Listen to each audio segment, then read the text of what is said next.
Ladies and gentlemen, today we remember the 6 million Jewish men, women and children who were murdered by Nazi Germany. 6 million lives extinguished in a deliberate, organized and state-sponsored genocide of the Jews of Europe. They were gassed, shot, starved, murdered in ghettos, herded into cattle cars, buried in mass graves, killed in labor camps and in death camps designed solely to annihilate.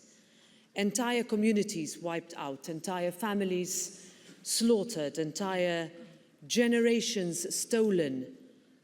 But even that horror did not wipe out the hope of the Jewish people. We remember too all those Roma and Sinti communities and countless others slaughtered because of their faith, ethnicity, sexual orientation, disability, or political opinions.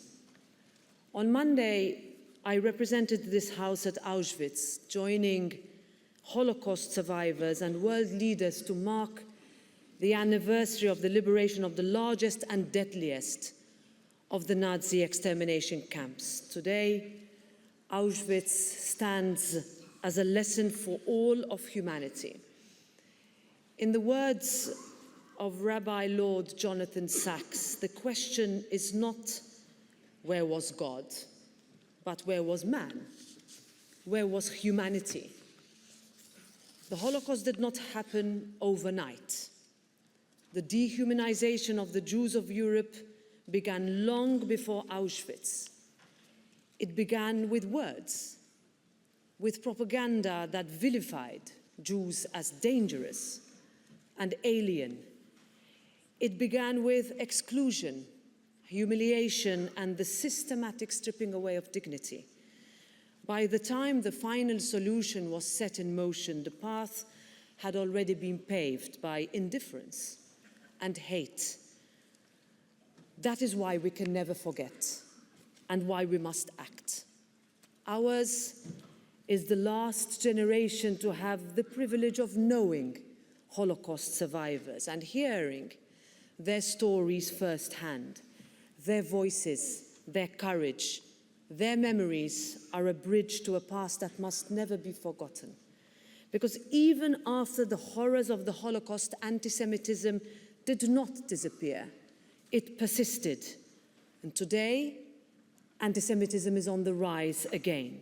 In Europe, across the world, and online. Myths, lies, and conspiracy theories. Centuries-old stereotypes dressed in new rhetoric are spreading like wildfire on social media, in our schools and workplaces, in politics and in the media. The consequences are terrifyingly real. Anti-Jewish hate crimes in Europe have surged by 400%.